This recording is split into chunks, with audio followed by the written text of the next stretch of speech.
Bueno,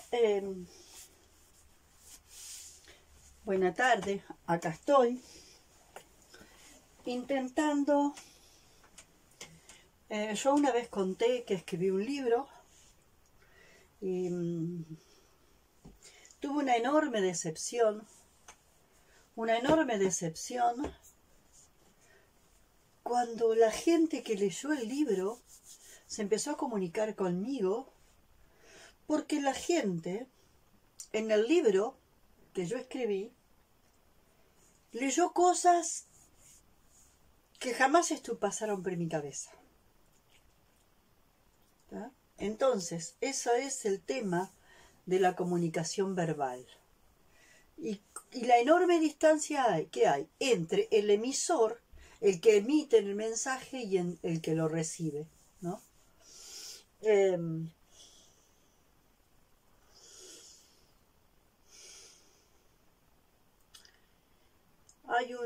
Hay un texto muy interesante, de un libro, ya les voy a decir cuál es. Un libro que dice cosas que yo ya he dicho muchas veces, de otra forma, pero bueno, esta persona es una persona renombrada, tiene renombrada, reconocida, tiene títulos académicos, ¿tá? Y es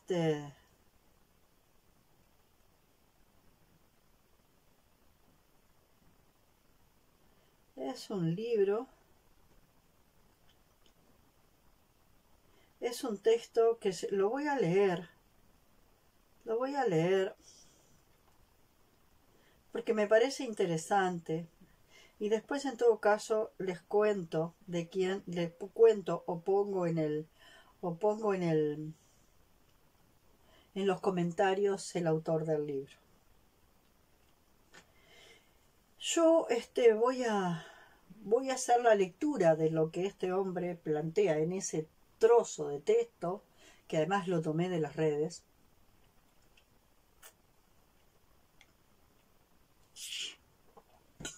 Y dice así: hasta la llegada de la física moderna, se acostumbraba a pensar que todo conocimiento sobre el mundo podría ser obtenido mediante observación directa y que las cosas son lo que parecen, tal como las percibimos a través de nuestros sentidos.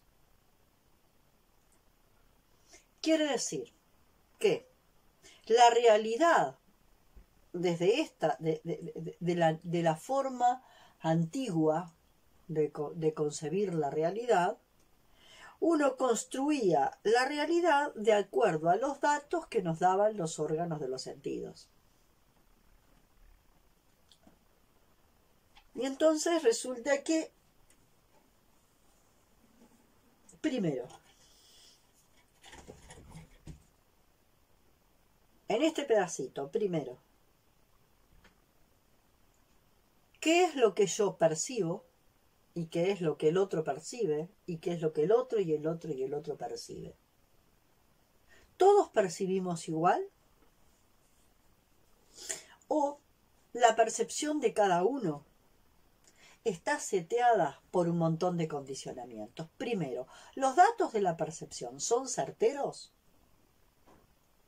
¿Los datos de la percepción directa, lineal y llana son certeros?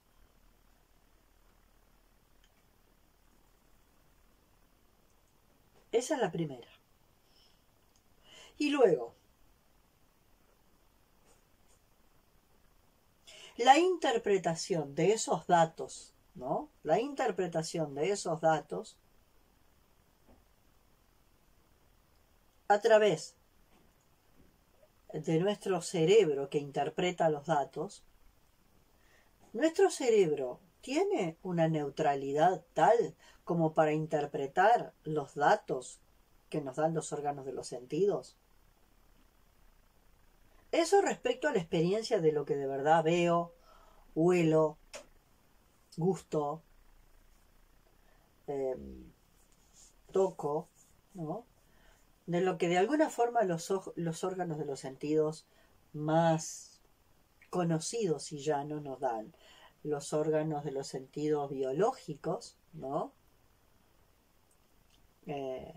Primero, ¿esos datos son ciertos? Y segundo, la interpretación de esos datos por nuestro cerebro. ¿Nuestro cerebro está en un estado de neutralidad absoluta para interpretar esos órganos de los sentidos? ¿O el cerebro tiene un montón de condicionamientos previos que van a hacer que organicen esos datos que ya sabimos, que ya dijimos que no sabemos si esos datos son verdaderos o no, ¿no? Y bueno, y luego aparece esto, ¿no? De que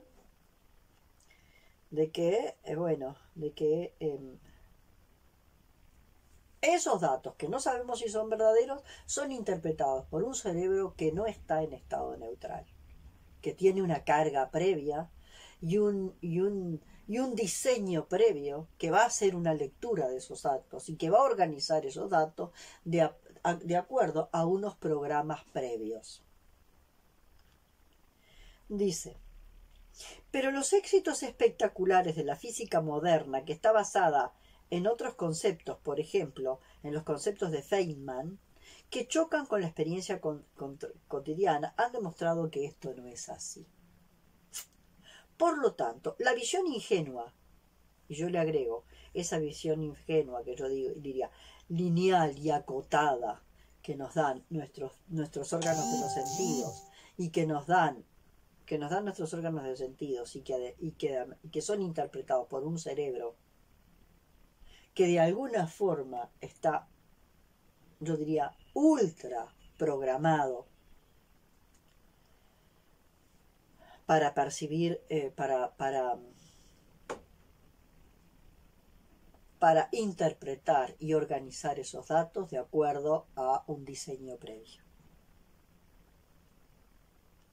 Por lo tanto, la visión ingenua, yo diría lineal y acotada de la realidad, no es compatible en absoluto con lo que la física moderna nos está mostrando.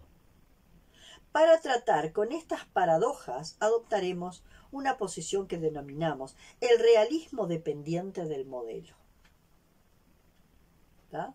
El realismo dependiente del modelo, y que yo he denominado, esto lo pongo yo, y que yo he denominado en otros videos las burbujas de delirios en las que cada uno de nosotros está inserto, ¿no? Que son constructos elaborados por subgrupos de humanos que componen la sociosfera.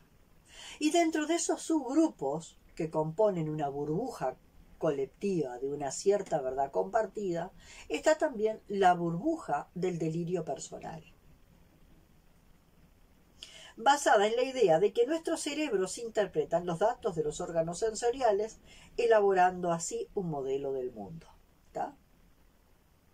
Lo que se percibe, los datos que nos dan los datos de los sentidos, son incuestionables. Lo que veo es tal cual lo veo. Y es así, y no hay vuelta. Y la interpretación que yo hago de esos datos es verdadera e incuestionable. Y es así, y no hay vuelta. Dice Rupert Sheldrake que el pensamiento responde a hábitos neuronales. O sea, que nuestro pensamiento, al cual nosotros le hemos dado una categoría impresionante, un valor impresionante, ¿no? Y sobre todo, cuanto más intelectuales somos y más tendemos a la intelectualización de la realidad, ¿no? Porque necesitamos asir la realidad con un nivel de certeza, porque la incertidumbre nos es muy difícil de transitar. Entonces nosotros necesitamos construir un modelo intelectual donde todo lo podamos tener bajo control y donde en general los cambios sean muy pocos y también sean controlados. ¿Tá?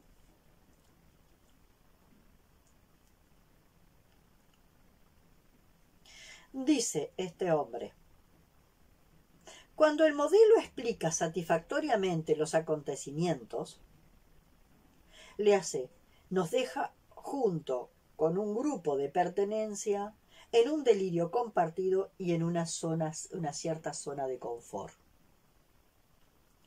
Tendremos al modelo y a los conceptos que los integran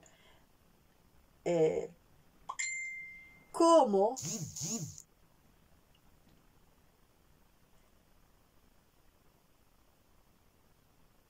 los axiomas incuestionables sobre los que se va a construir ese constructo que nosotros vamos a denominar realidad.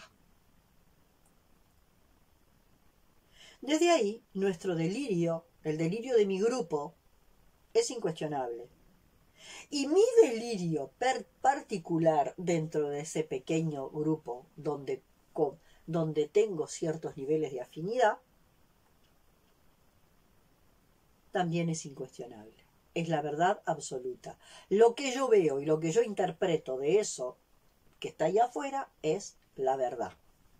Decimos muchas veces que lo que vemos o lo que denominamos realidad depende mucho más de nuestra matiz perceptiva que de lo que hay ahí afuera.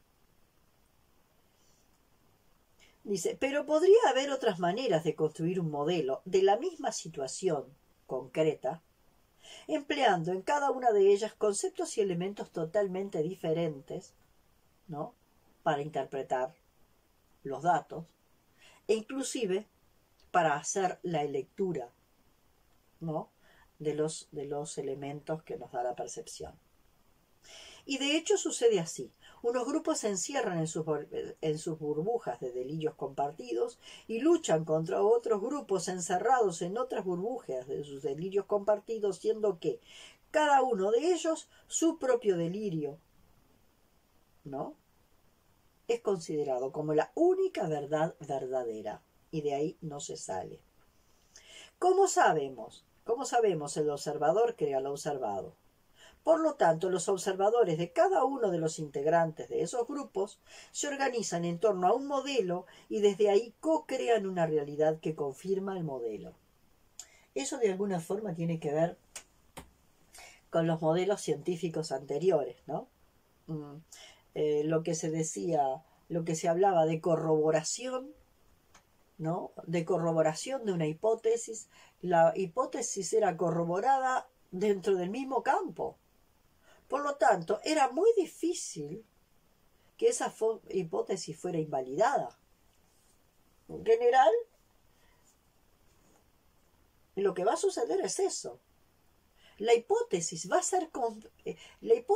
nace dentro de un campo teórico y va a ser justificada dentro de ese mismo campo teórico. Entonces, si adentro de mi propio delirio, yo, basándome en determinada cantidad de conceptos que voy a tender a ordenarlos de determinada forma, porque el diseño de mi delirio tiene que ver con eso, voy a ordenar esos elementos de esa forma. Entonces,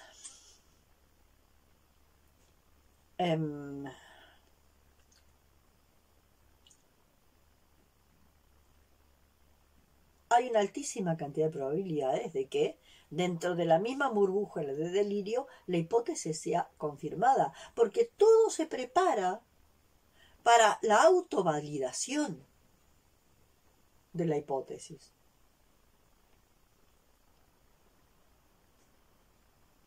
De alguna forma, a eso apunta el famoso método experimental, al cual se le ha dado una trascendencia tan importante. Se ha creído que si el método experimental te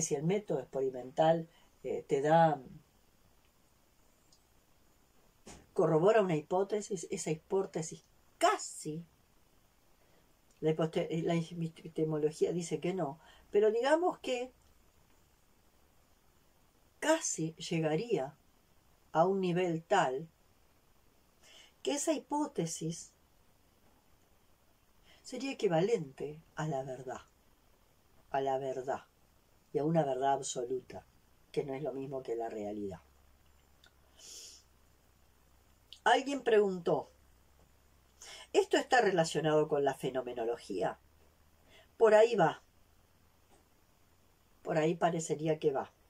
Desde ahí se puede ver que lo fenomenológico que ocurre en las constelaciones cuánticas, cuando nos situamos desde el centro vacío, nos sorprende a todos. Por cierto, en primer lugar, sorprende al constelador, ya que la información que el campo muestra hackea nuestro modelo previo de comprensión de la realidad, en vez de acomodarse a él. Por eso es que muchas veces, después de una constelación, necesitamos todos, las personas que vienen a constelar su tema y el constelador, necesita un tiempo porque todo su modelo previo fue interpelado por lo que el campo mostró. ¿Tá? Yo a veces no entiendo cómo hay gente que de verdad trabaja en estos paradigmas que te llevan a mover toda la estantería de arriba abajo todo el tiempo, como hay personas, hay colegas que tienen 8 o 10 pacientes por día y que tienen talleres todos los fines de semana, cómo reacomodan lo que el campo muestra, que interpela el diseño identitario de cada uno de nosotros de cabo a rabo, ¿no? Otra de las cosas que se plantea, el cansancio que puede aparecer en este proceso de deconstrucción continua de nuestro modelo identitario, ¿no? Depende de cuánta identidad tenemos apoyada y sostenida en ese modelo. En cuanto soltamos un poco más la identidad apoyada y sostenida en ese modelo, es obvio que la deconstrucción fluye más aceitadamente. Dice Eugenio Caruti que no solo cansa, sino que ese reseteo continuo de nuestro cerebro realmente duele. Y duele que la identidad sostenida en esa sólida verdad en la que hemos necesitado pararnos, se viene abajo como una estantería. Es una estructura que se desestructura una y otra vez y que nos desarma totalmente. ¿No?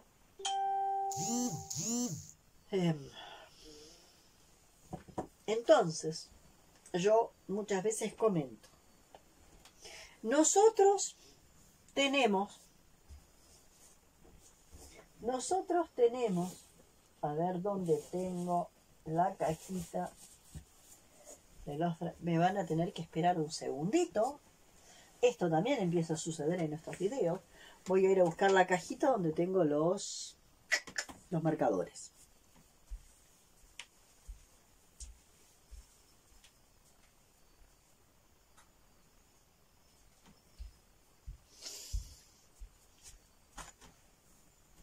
¿Cómo decimos? Una de las cosas que el proceso de madurar, de llegar a un nivel de madurez, ¿no? De madurez de conciencia, ¿no? No de la madurez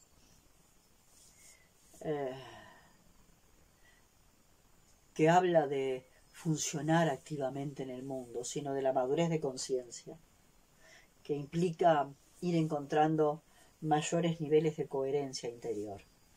Una de las cosas que tenemos que entender es que no vamos a entendernos los unos a los otros. Es que no vamos a entender al mundo.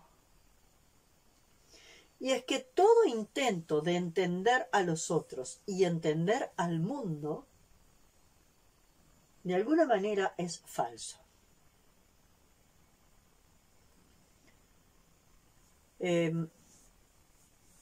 Cuando creemos que estamos entendiendo al otro,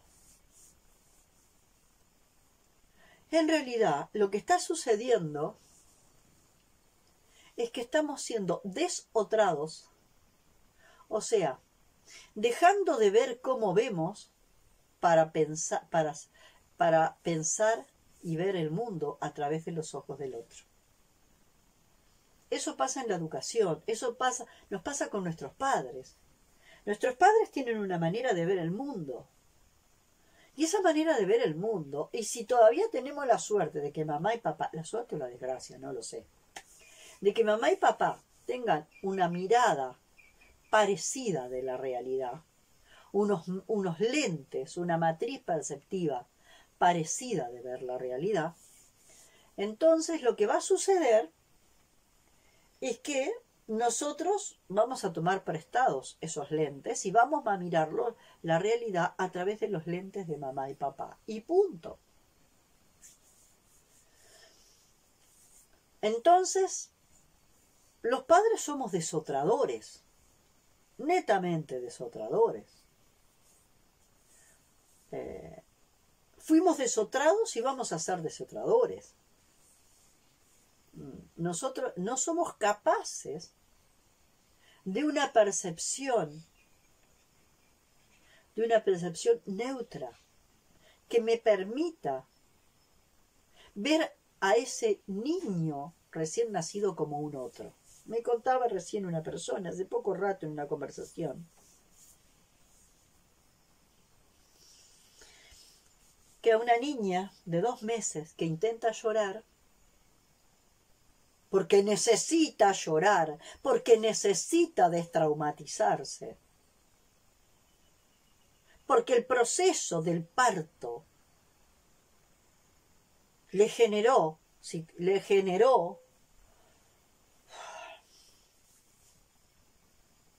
fue suficientemente traumático como para quedar ahogada y necesitar sacar todo ese dolor para afuera, llorar todo ese trauma, y porque además el haber salido del útero y tener que empezar a recodificar este mundo externo que la abruma con la cantidad de estímulos para los que tiene que ir creando una neurología nueva para poder procesar los estímulos que le da el mundo.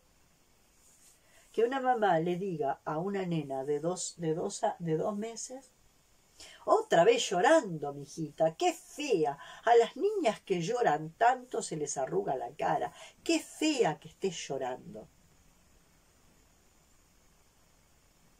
Yo creía que eso era una cosa que sucedía cuando yo era niña.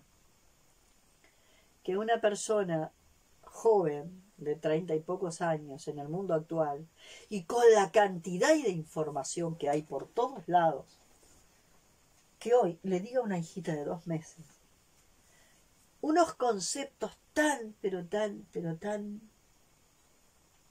arcaicos, y que de alguna forma ya esté condicionando a esa pequeña almita y programando esa pequeña almita para que no llore, y entonces después cuando no soporta, porque la madre es la que no soporta el llanto, cuando no soporta el llanto le enchufa la teta. Entonces después, cada vez que necesite llorar, no va a llorar, va a buscar una teta en lo que sea. Y después no sabemos cómo se genera en nosotros la personalidad adictiva. ¿Cómo es que todos nosotros somos adictivos? ¿Qué es una adicción? Intentar llenar un agujero. Ese agujero necesita volverse un agujero fértil y no un agujero negro que se lo traga todo. Ese agujero necesita volverse un agujero fértil y para eso necesitamos liberar todo lo que hay ahí adentro. Liberar todo lo que hay adentro a través del llanto. Yo siempre digo, a los 15 días un niño en ciertas culturas chamánicas o nativas es entrado un temazcal. Y en ese temazcal es sostenido él y es sostenido su madre, para que lloren y lloren y lloren y lloren y lloren. Y ahí están, sostenidos en el temazcal, que de alguna forma representa el útero de la madre tierra que da el sostén máximo para poder entrar a las profundidades del dolor y poder procesar ese dolor profundo, ¿no? que subyace a ese trauma, ese dolor, esa ira, todo eso. Bueno,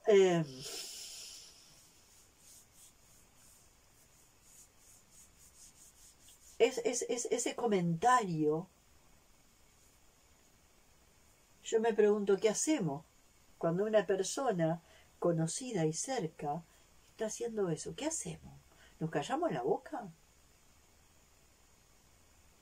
¿Intervenimos? ¿No intervenimos? ¿Qué es lo que nos está pasando? No podemos ver que allí hay un sujeto. Y cuando digo un sujeto, estoy hablando, cuando hablo de un sujeto, desde mi percepción, hablo de que ahí hay un alma que está presente y que tiene una cantidad de información. Y que justamente como es un alma que recién se encarna, tiene una cantidad de información impresionante. Que posiblemente toda esa información no la va a poder desarrollar. Porque si un niño, dice Thomas Hull, en realidad la existencia es una transacción permanente entre energía libre y estructura. Entonces, ¿no?, la información, esa energía libre que trae información, tiene que encajar adentro de la estructura. Pero esta estructura tiene que ampliarse. No, la estructura tiene que abrirse, tiene que ampliarse para que pueda entrar más información, ¿no? Y entonces ahí está la transacción entre la energía libre, que es un quantum de información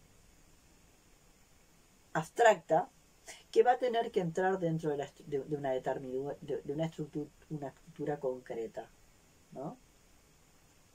Y entonces esta información, para entrar, tiene que abrirse espacio en la estructura, y la estructura también tiene que abrir espacio para que esa energía libre entre.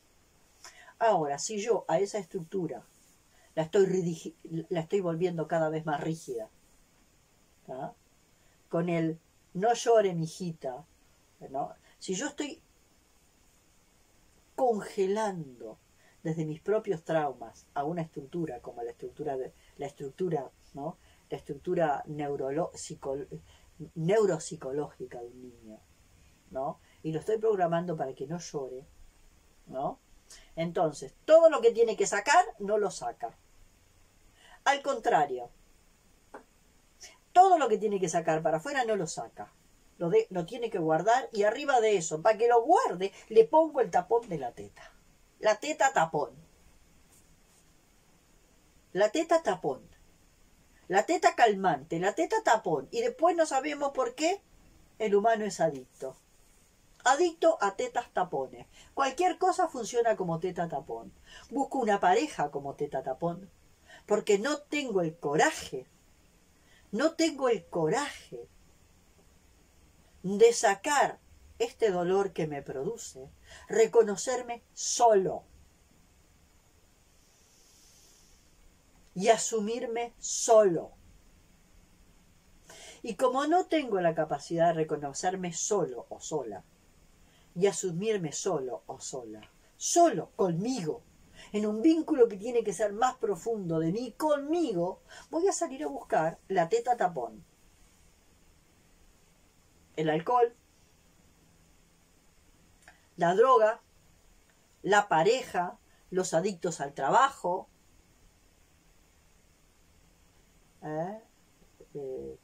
los adictos al poder, los adictos al dinero, los adictos a...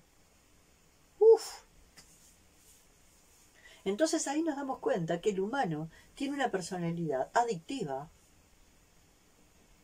por una cultura basada en reprimir para oprimir y para exprimir. Y con eso reprimimos y mandamos al fondo, cada vez al fondo, a niveles más profundos de lo inconsciente. Lo que en realidad quiere salir. Lo que quiere salir lo mandamos bien para el fondo.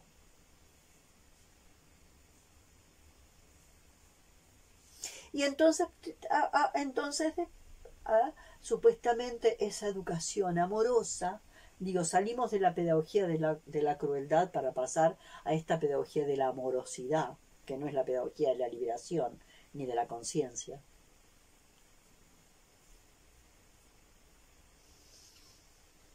Entonces, así está la personalidad del humano, un humano adictivo, a lo que sea, pero adictivo.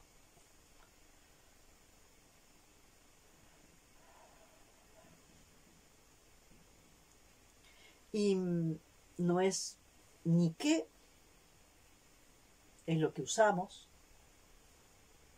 ni qué es lo que usamos, ni cuánto,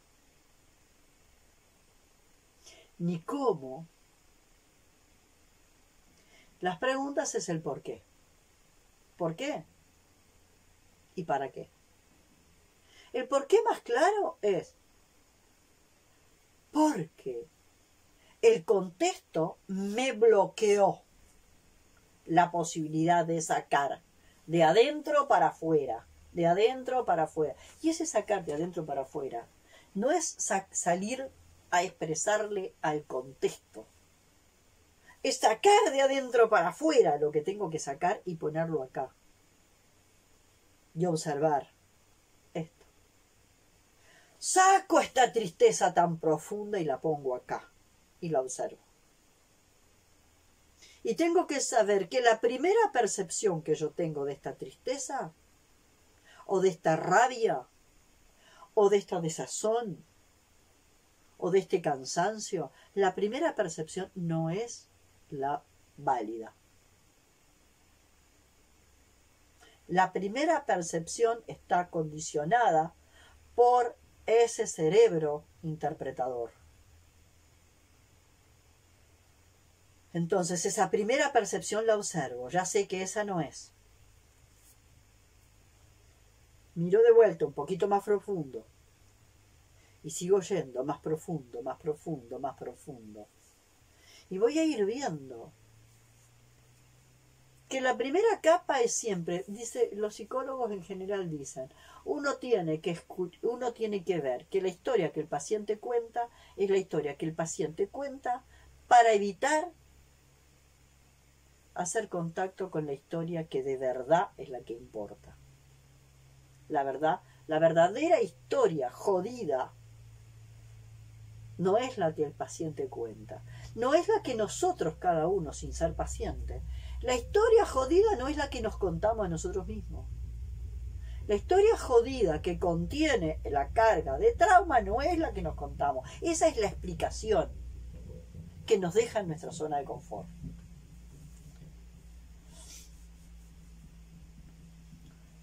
Entonces, poder lograr entrar en esto que yo le estoy llamando como lograr asumir un nivel de madurez, es comprender que es llegar a entender que no vamos a encontrar a nadie que nos entienda, que no vamos a entender a los otros, que no vamos a entender al mundo.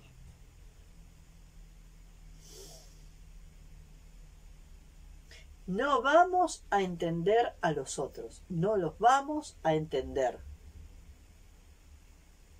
Los otros son un absoluto misterio.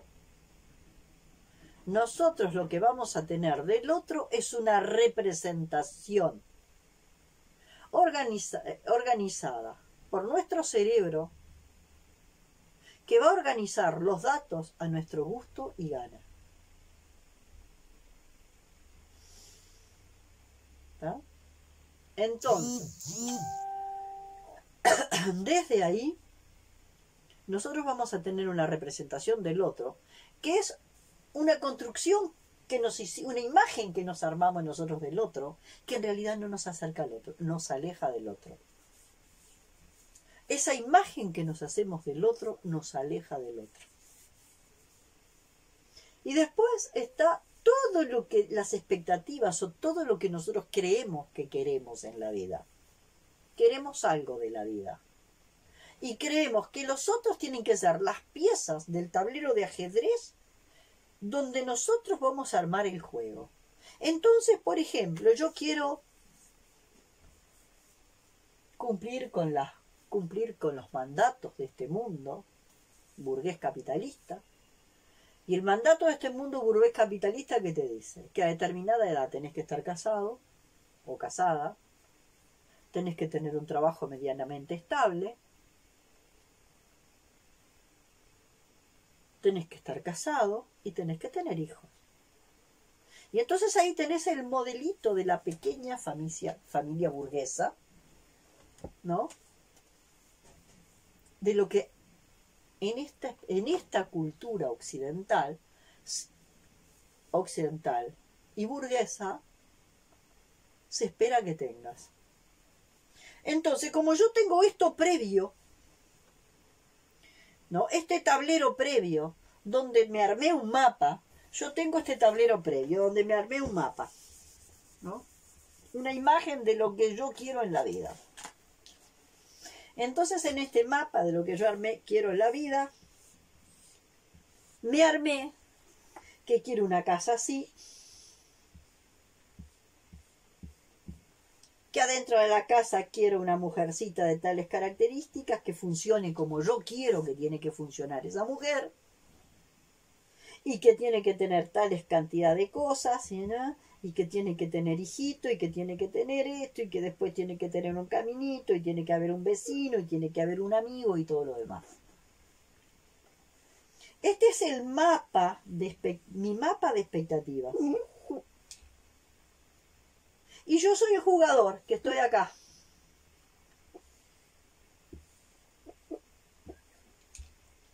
Entonces, resulta que acá aparece una persona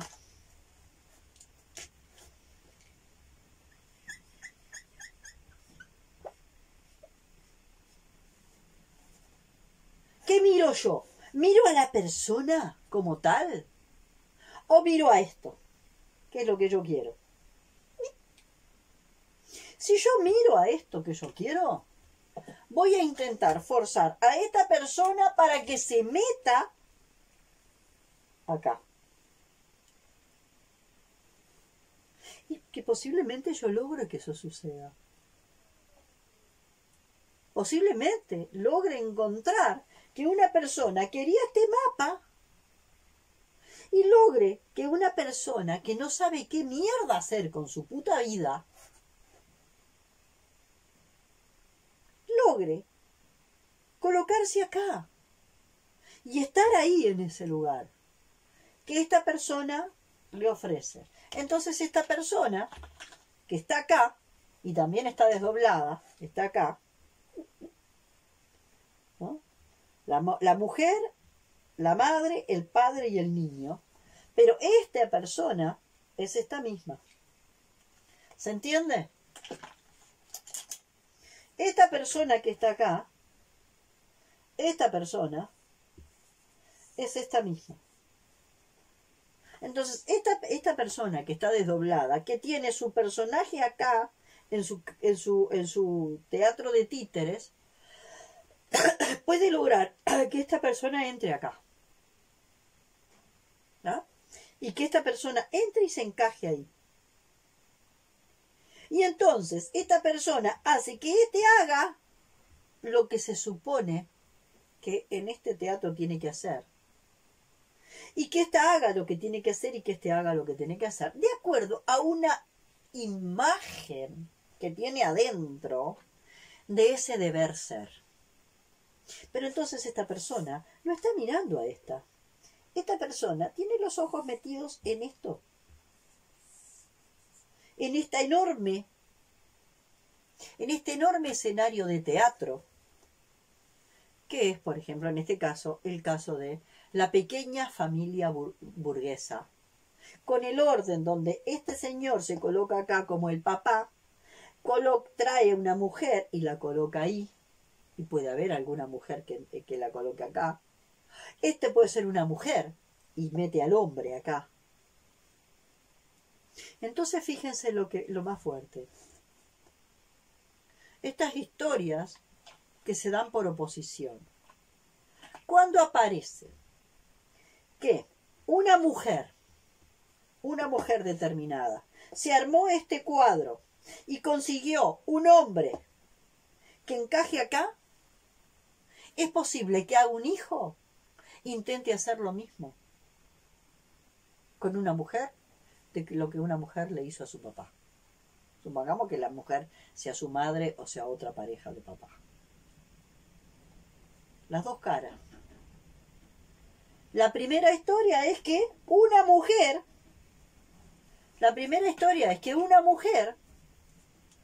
tomó al papá.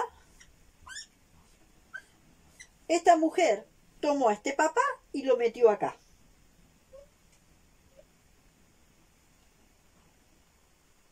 ¿No? Y esta mujer tiene su teatro de títeres, es titiritera, pero también es títere. Ella también es títere de sí misma. Entonces maneja a este hombre que lo metió acá y hace con este hombre, y hace consigo misma, y hace con ese hijo, y con nietos y bisnietos, lo que de alguna forma este teatro de títeres, que está programado por la sociedad occidental, burguesa, cristiana, ¿no? Lo que se debe hacer. Resulta que cuando esta mujer hizo esto con el papá, y esta mujer puede ser la madre o puede ser una pareja posterior del padre, después el hijo va a buscar una mujer para hacer con esa mujer lo mismo que esta mujer hizo con su papá. ¿Se entiende? Lo voy a hacer más claro.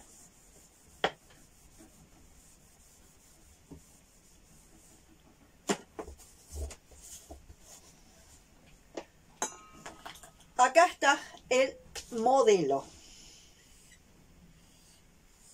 Modelo de lo esperable. Absolutamente condicionado. El deber ser. A tal edad tengo que tener una mujer, tengo que tener esto, tengo que tener lo otro, tengo que tener todo lo que quiera. Ahí. Y acá, ¿no? Tengo que tener un marido. Y acá supongamos que haya una mujer, ¿no?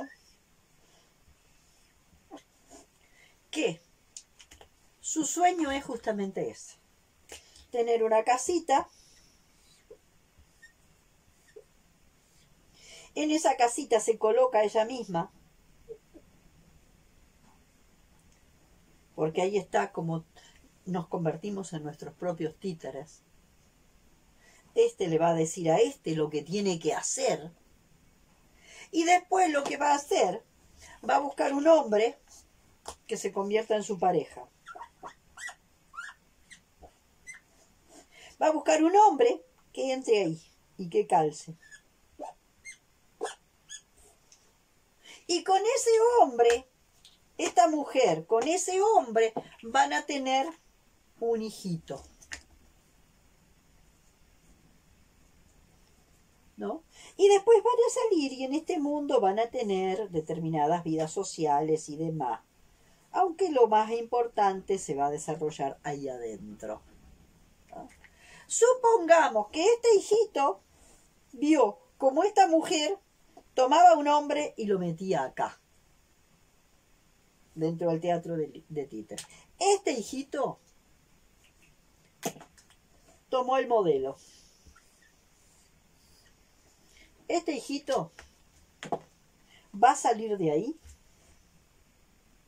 va a crecer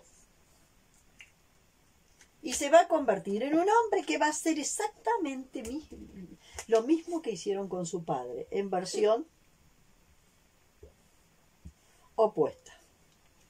Ahora, este hijito que vio como esta mujer tomó el padre y lo metió ahí, aprendió eso. Entonces, este hijito que salió de acá y se volvió adulto, se va a armar la historieta de la casita.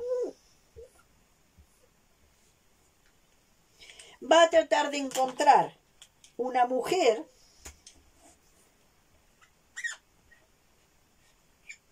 que calce acá, ¿no?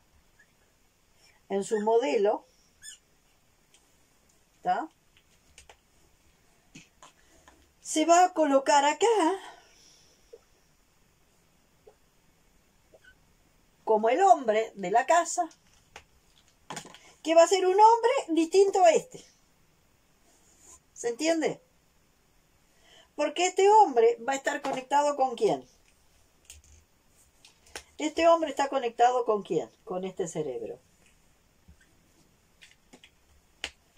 ¿Ah? Así como esta mujer estaba conectada, digamos, como esta mujer estaba conectada con esta mujer, con su doble, ¿no? Esta mujer se coloca acá.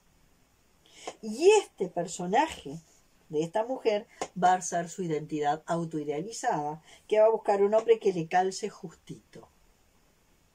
Y va a manipular todo esto para que esto funcione según lo esperable.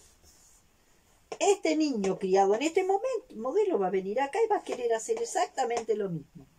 Solo que va a intentar colocar una mujer ahí. Entonces fíjense que esta mujer en ningún momento miró de forma real a la persona. No la pudo ver cara a cara. ¿Se entiende? No la pudo ver cara a cara. La mujer está al servicio del modelo. Esto no es percibir al otro como un otro verdadero. Es andar buscando a alguien que me calce y me sirva para concretar este modelo. Lo mismo pasa acá. Este hombre esta mujer no puede ver a este hombre. Este hombre tiene que calzar en este modelo de lo que yo tengo que, desde el deber ser, concretar en el mundo. Lo mismo pasa acá. Este hombre no puede ver a la mujer. No puede ver a la mujer. No la puede ver. Este hombre no puede ver en forma directa a esta mujer. No la puede ver. Él lo que puede ver es esta mujer que tiene adentro su cabeza. Intenta que esta mujer calce en esta. Esta mujer intenta que este hombre calce acá. El tema es que muchas veces aparece un hombre que de verdad no sabe qué mierda hacer con tu vida, con su vida, y se ofrece pero entero a ser manipulado. ¿Ah? Se ofrece entero a ser manipulado. Y hay mujeres que también se ofrecen enteras a ser manipuladas y a calzar en este modelo. Solo que por algunos motivos, hoy en día, hay algo de esta cosa de lo femenino que la mujer ya no quiere calzar, no quiere calzar en este modelo, en esta representación interna de este hombre. Esta mujer quiere ser vista. Quiere ser vista. Quiere que la dejen ser. Que de verdad la dejen ser. No quiere que le digan qué es lo que tiene que hacer, cómo lo tiene que hacer. No. Entonces, cuando todo esto se desarma y esto de lo esperable desaparece, cuando esta imagen de lo esperable desaparece, entonces es posible que este hombre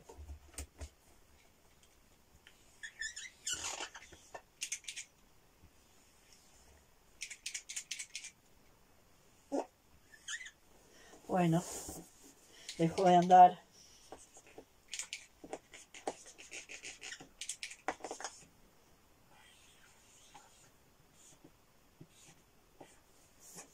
Bueno, no andó.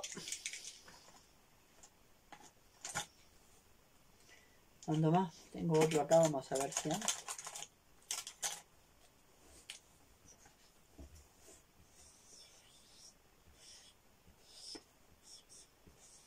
Cuando sacamos este cuadrado del medio, es posible que este hombre de verdad se encuentre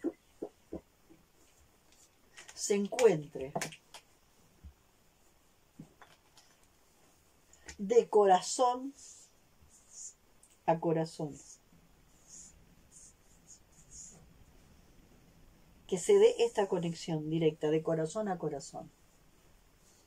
Y después se verá qué es lo que empieza a nacer entre los dos. Pero entonces tenemos que sacar ¿qué? Tenemos que sacar este cuadrado del deber ser de entre medio. Y tenemos que ver qué nos pasa a nosotros. Cuando yo te veo tal cual sos y te dejo ser tal cual eres. Y te dejo ser que tú hagas tu camino y que hagas tus búsquedas, porque yo no tengo ni la más puta idea de por dónde tenés que hacer tú tu búsqueda. Entonces, te dejo hacer tu búsqueda donde tú quieras. Y como tú quieras, yo a ti. Pero yo también sigo con mis búsquedas. Tú con tu mundo y yo con mi mundo. Yo dejo de condicionarte y de esperar de ti. De ser demandante y de esperar de ti. Y me quedo en espera. Dejo de esperar de ti para quedarme en espera. ¿En qué espera? En una espera activa. En una espera activa donde yo me voy reconociendo a mí mismo. Liberándome de todo el deber ser para que el ser de verdad nazca. En un proceso lento de irme liberando de todo este deber ser para que mi ser nazca. Y quizás aparezca algo de esto ahí. Quizás en este encuentro pueda llegar a aparecer algo de esto, ¿no? A lo mejor en ese encuentro de pronto, en algún momento, surge la necesidad de tener una casita, ¿no? Y de tener un hijito, y empieza a surgir desde ahí.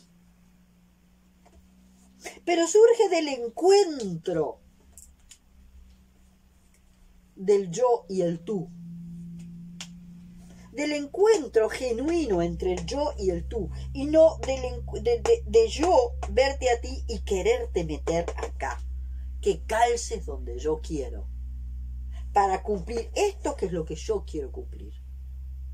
Fíjense que la prioridad en este modelo está en esto, en lo que yo quiero. Yo quiero tener una pareja, yo quiero tener una casa, yo quiero tener un modelo de vida y quiero probarme a mí que soy capaz de tener quizás una familia mejor que la que tuvieron mi mamá y papá, o quiero tener una familia y quiero educar a mis hijos mejor de lo que me educaron a mí, mi mamá y mi papá, y toda una cantidad de mierda que es puro basura. Porque después la vida te da de sopapos y te hace y te ve y te muestra que terminás haciendo exactamente lo mismo que tu mamá y tu papá, si no te sanaste profundo y si no empezaste así. Terminás haciendo exactamente lo mismo que hicieron tu mamá y tu papá, y a veces en una versión más jodida. La única posibilidad de que la versión sea menos jodida y si empieza a ser la repetición sea menos jodida es cuando empezaste a sanar. ¿Ah? Entonces, fíjense, acá, la prioridad está puesta en qué? En esto que quiero tener y ando buscando una mujer o un hombre que me calce acá. Y acá no, la prioridad está en el encuentro de dos almas. Y en el encuentro profundo de esas dos almas que se liberan mutuamente en vez de condicionarse con expectativas. Esas dos almas que se liberan a sí mismas y que él hace lo suyo y que ella hace lo suyo y cuando se encuentran y disfrutan de ese encuentro sin estar midiendo cuánto tiempo de encuentro tuvimos, sino cuál fue la profundidad del encuentro. En vez de cuantificar cuánto tiempo estuviste conmigo, quizás podemos cuantificar cuál fue la intensidad del encuentro. Y en la distancia me quedo disfrutando, procesando, digiriendo la intensidad de ese encuentro. Y a lo mejor, cuanto más intenso fue, más tiempo necesito para procesar la intensidad del encuentro. Y no me vuelvo adicto a que tuve una probadita y quiero más, y quiero más, y quiero más, y quiero más de ti. No. Con el encuentro de alma a alma sucede otra cosa.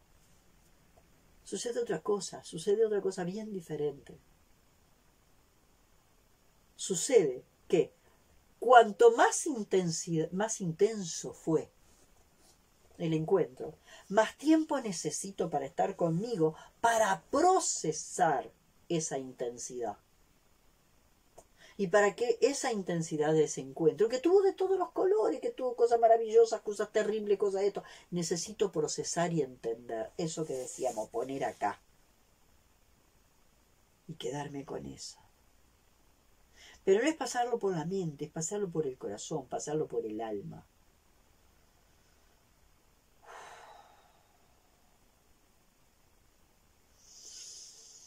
No es hacer un análisis mental de lo sucedido.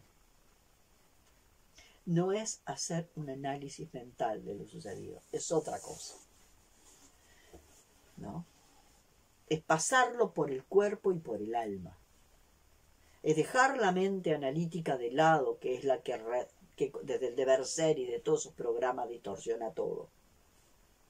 Entonces, con este encuentro entre yo y tú, en este encuentro entre yo y tú, cuando ese encuentro empieza a ser fuerte, verdadero y profundo, porque es eso lo que yo tengo que tratar, de ver cómo de este vínculo construyo una relación de respeto, una relación de respeto, una relación liberadora, no una relación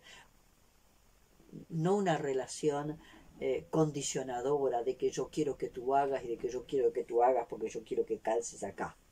No, una relación liberadora, donde yo, en tu tránsito, voy a darte respaldo para que tú hagas lo que tú desees y necesites hacer, aunque yo no entienda para qué mierda querés hacer eso. Se te antojó hacer un curso de no sé qué mierda y no sé dónde. Y vos no entendés para nada.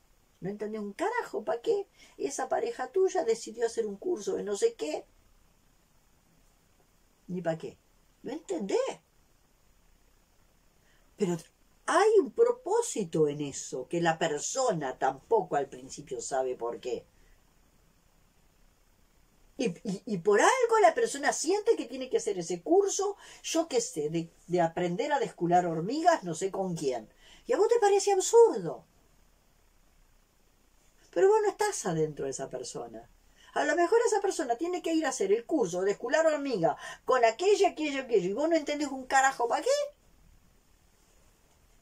Pero es lo que ella quiere hacer. Y si vos, de alguna forma, estás entendiendo eso, no le vas a coartar el camino. Le vas a decir, ¡vamos arriba! Vamos arriba, aunque no entiendas un carajo. Y supuestamente la otra persona va a hacer lo mismo contigo. No va a entender para qué vos vas a hacer tal cosa. Porque una de las cosas importantes en la pareja no es condicionarse y coartarse las libertades, sino darse mutuo sostén para que cada uno haga su viaje por donde tiene que hacer su viaje. Y así la relación se vuelve más sólida, más fuerte. Y cuando una relación se volvió sólida y fuerte en ese apoyo mutuo, es posible que esto empiece a nacer. Después. Pero no es un programa previo. Es algo que empieza a nacer libre, espontáneo, desde adentro. Porque el vínculo empieza a estar sanado y empieza a ser un vínculo liberador. Y hay una comunicación profunda entre estos dos seres que hace que esto empiece a poder nacer. Ahora resulta que supongamos que esto es así. Pero esta persona, supongamos que no sea tan dulce ni no quiera calzar ahí. Y esta persona también tenga una imagen de esto. Y esta imagen de esto de la persona sea totalmente diferente. Y esta persona se quiera colocar acá y te quiera meter a vos ahí. Se complica más la cosa.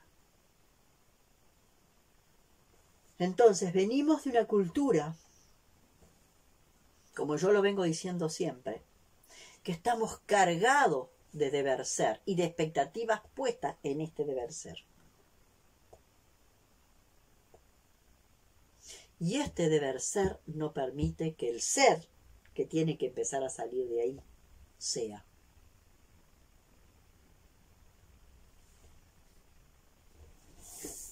Entonces, yo lo que veo, les decía, por todo esto que estamos con, que yo grabo videos y que hay gente que no entiende lo que yo escribo, por las cosas que a veces me comentan, por las cosas que a veces me dicen o por las cosas que a veces me escriben.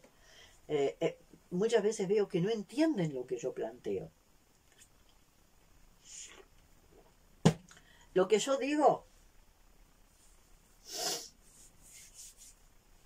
es que más allá de que lo que yo planteo, cada uno va a entender lo que tiene que entender. Pero entonces, de la resonancia que tenga y de lo que entendió, se hace cargo él. No me viene a interpelar a mí. Porque si me viene a interpelar a mí por lo que dije, cuando entendió algo que yo no quise decir de ninguna forma, yo voy a intentar explicar lo que yo quise decir.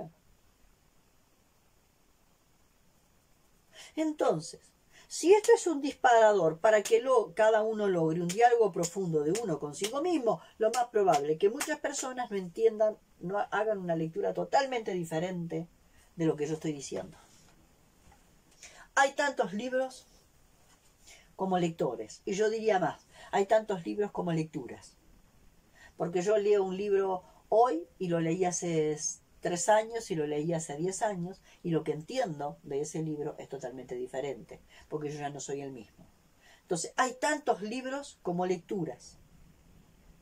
Hay tantos videos como instancias de mirar un video y de comprender lo que ahí dice. La otra cosa más importante es que que también lo puse en uno de los videos. ¿Cuál es la comprensión? ¿Qué es lo que entendemos por sanar? ¡Ya sané! ¿Qué? Eso de ya sané viene del modelo médico. ¡Ya sané! Estoy curado, ya sané. Ya me hicieron la quimio, ya me hicieron la radiografía, no tengo nada. Ya sané, ya me sacaron el riñón, ya me sacaron esto, ya sané. Ese ya sané viene del modelo médico, ¿no? Y no es cierto. No es cierto. Ese ya sané del modelo médico es la mentira más grande. ¿Por qué? Y es lo último que hoy quiero explicar. ¿Por qué ese ya sané del modelo médico no es cierto? Volvemos al asunto del desencadenante. ¿Está? Bueno, conflictos programantes.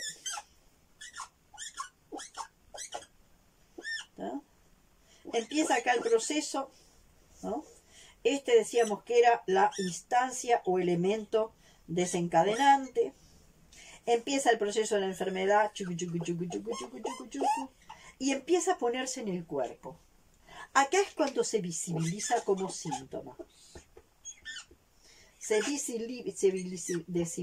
visibiliza como síntoma.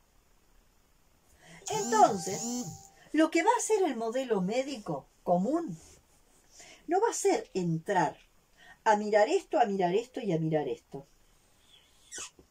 ¿Qué hace el modelo médico? El modelo médico lo que va a hacer con ese síntoma es hacerle ¿qué? Es hacerle ¿qué? Agarra una tijera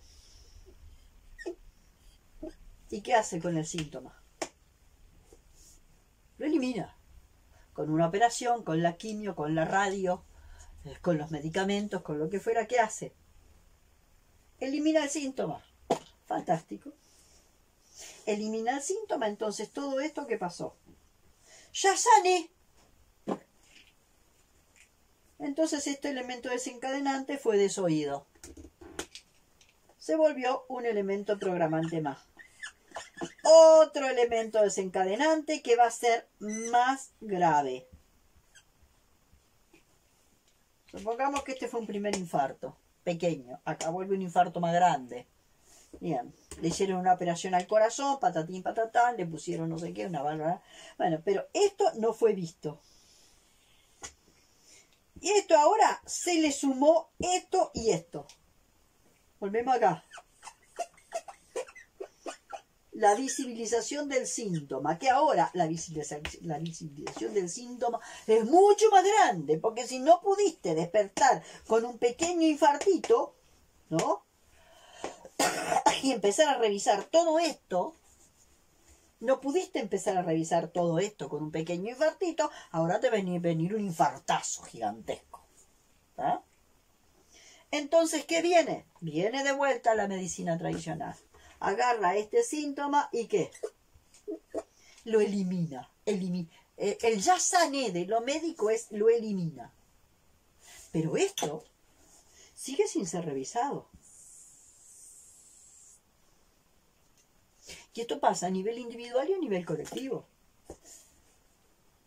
Cada síntoma que se hace, en este punto donde se visibiliza el síntoma, lo vamos a eliminar al síntoma.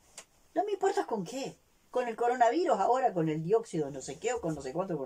Que no me importa cuál sea el remedio. No me importa si es la mascarilla, si es la mar en coche. O si es el dióxido de no sé qué o si es la... no sé. Lo que se está intentando es ¿qué? Eliminar esto. Y todo esto queda sin mirar. Entonces el próximo virus que venga va a ser muchísimo más grave que el coronavirus. Porque lo que tengo que atender es esto. Son toda la cantidad de conflictos programantes. Y en vez de estar atendiendo la cantidad de conflictos programantes, yo tengo toda mi atención ¿en qué? En esto, en ver cómo encuentro la mejor manera de eliminar el síntoma. ¿No? La tijera. La tijera serán las mascarillas, será la cuarentena, quedarse en su casa, será el dióxido de no sé qué, será bailar bailar samba, no me importa.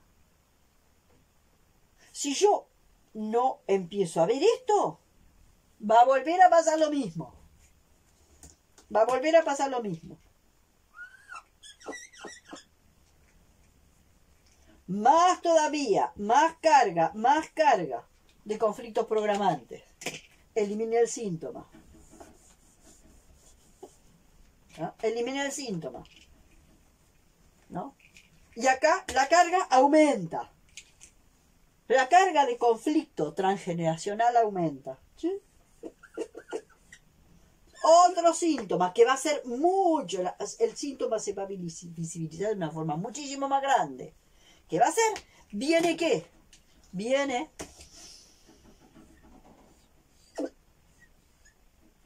la tijera que quiere extirpar el síntoma. Y así seguiremos hasta que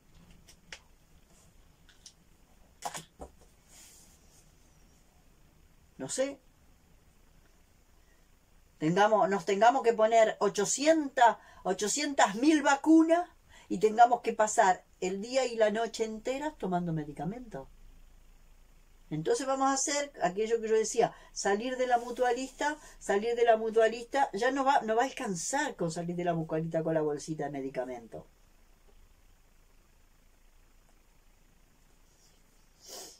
Y no importa, porque hay gente que quiere sacarse el síntoma con el Reiki.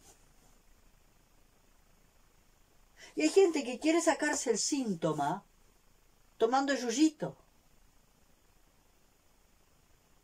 No me importa qué es lo que yo use como tijera. Hay gente que quiere usar las gotas de Bach para eliminar el síntoma. Y una esencia floral, lo que te tiene que llevar, y el Reiki, lo que te tiene que llevar es a ¿qué? A observar ¿qué? A observar esto. Y seguimos sin entenderlo. Entonces, cuando de verdad intentamos eliminar, ¿no? Cuando intentamos dejar de manejarnos con ese ya estoy sanado. No. no estoy sanando un carajo. Empiezo un proceso donde el centro de mi vida es la sanación. Y entonces yo sé que hay conflicto programante, conflictos programantes, cantidad de conflictos programantes, hasta que aquí aparece un elemento desencadenante. Y este elemento desencadenante empieza a traer toda esta carga, la empieza a poner en el cuerpo, hasta que el síntoma se hace visible. Visibilización del síntoma acá. Y entonces esto cae. Y acá empieza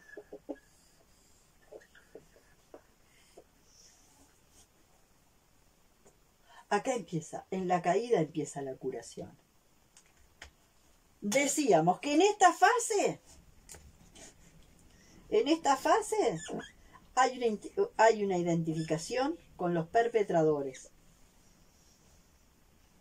que es la fase activa de la enfermedad.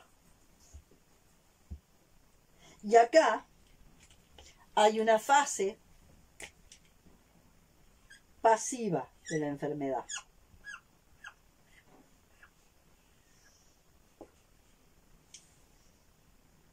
Y acá es donde se da la curación. Cuando el perpetrador y la víctima, acá,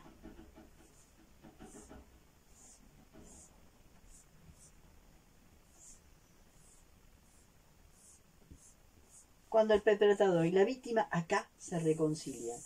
Cuando hay reconciliación entre la víctima y el perpetrador de todos estos eventos, acá está la curación.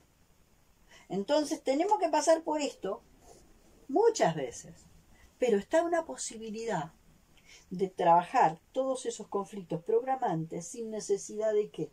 Sin necesidad de que eso se muestre como proceso biológico, que es lo que hacen las constelaciones cuánticas. En las constelaciones cuánticas hay un elemento desencadenante que es afectivo, que no se pone en el cuerpo, es afectivo. ¿Tá? Y entonces hay como se puentea esta posibilidad de que se presente el síntoma en la biología. Entonces, en esta primera etapa voy a ver la identificación con los perpetradores y en esta voy a ver la identificación con las víctimas. Y acá voy a permitir que la reconciliación entre la víctima y el perpetrador. Y entonces ahí empieza la vida nueva. ¿Ah? Entonces acá esto lo puedo hacer en el plano 2, sin necesidad. Lo voy a hacer en el nivel de la conciencia, sin necesidad de que genere un impacto como experiencia biológica, de síntoma biológico.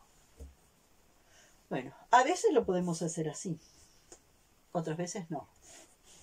Otras veces el rebote en lo biológico es inevitable. ¿Ah?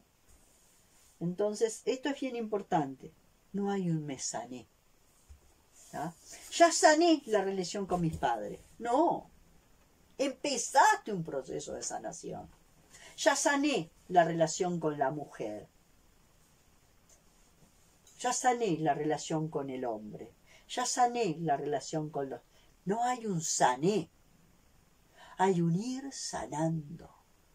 Hay un lento ir sanando. Un paso, otro paso, otro paso.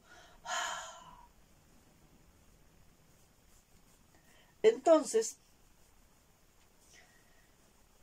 hay una cosa que para mí es importante.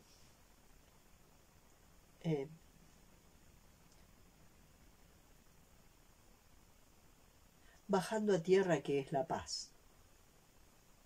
Hay gente que no entiende cuando yo digo que vengo de un diseño de terrible desesperación y hoy estoy en un diseño de paz.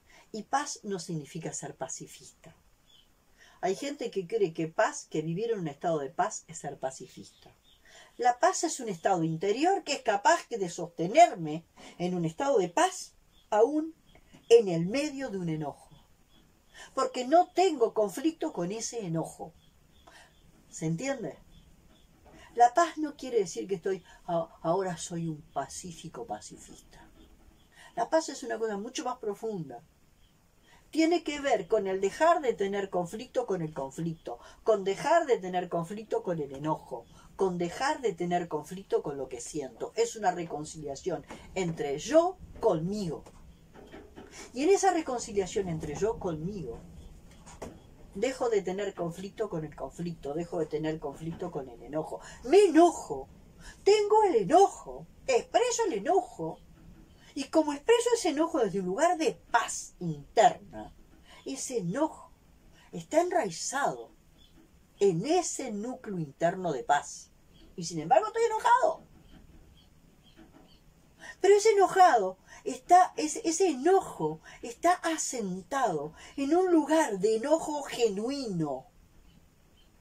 Y cuando ese enojo está asentado en un lugar de enojo genuino, me deja en paz porque ese enojo fue genuino. Hay gente que cree que la paz es andar por el mundo y volverse pacificador y pacifista. No. La paz viene por haber encontrado la punta del ovillo de la maneja. Y saber que al encontrar la punta del ovillo de la maneja, que la punta del ovillo de la maneja se empieza a encontrar acá. Cuando encontré la punta del ovillo de la madeja, yo puedo empezar a ¿qué? Pero la paz no es lo que nos han vendido. Como andar ay, paz y amor, paz y amor. No.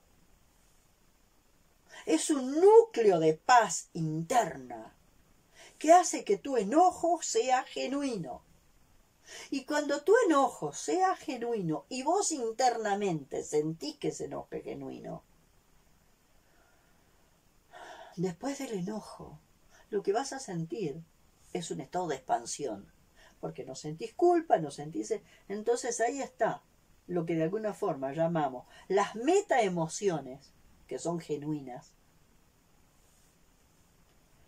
¿no? Y las emociones reactivas.